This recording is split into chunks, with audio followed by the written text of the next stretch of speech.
Hello, hello mga beshi! Basta na, ngayong araw na to, gawa tayo ng dim sum. Gawa tayo ngayon ng siomai. Ito, isi-season natin siya ng little bit of salt and pepper, soy sauce, oyster sauce, garlic powder, at saka ng potato starch. Tapos meron din tayo ritong wonton pastry, pambalot natin. Nilagyan ko rin siya ng finely chopped carrots at saka ng spring onions and give it a mix, good mix. Gagamit din tayo ng shrimp. Eto, meron tayo ditong shrimp. Babalatan natin siya. Tapos, i-chop natin ng finely chop. Ayan, ganito. Chop, chop, chop. Ayan. Pagkatapos po, ihahalo natin siya sa ating mix giniling. Ayan. Magdagdag tayo ng seasoning sa ating siomai. Ito, naglagay ako ng oyster sauce ulit, 1 tablespoon, at saka ng garlic powder, grated ginger, and cornstarch, and pepper, black pepper. Ay mga besh, balutin na natin yung ating siomai.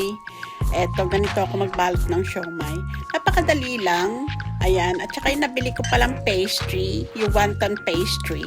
Medyo malaki, kaya medyo malaki rin yung aking siomai. Di pali na, para masarap nga yun, medyo malaki. Mag-i-enjoy yung mga anak. Ganon din si Mister. Ayan, makakagawa po kayo ng marami. Mas maganda po yung talagang gagawa na lang po kayo sa bahay.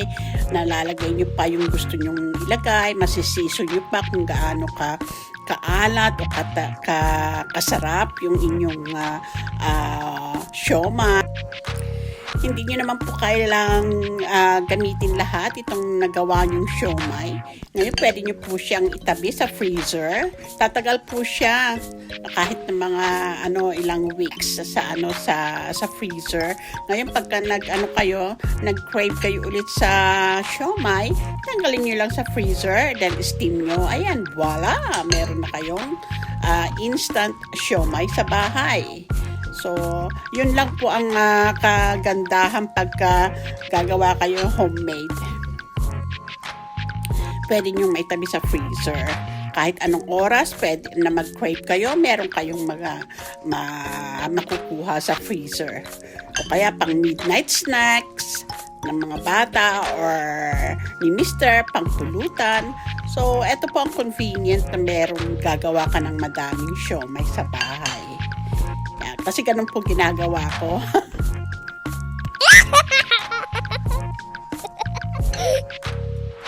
Pagka na-board, kukuha lang sa freezer. I-steam o kaya ipriprito. Ay, ang sarap na. Masarap na pampulutan. Ayan mga besh, ang dami nating nagawa. Tamo nga. Ayan. Masarap ng ating dim sum. Ayan. I-steam lang po natin ng 20 minutes. Tapos meron na tayong dim sum siomai.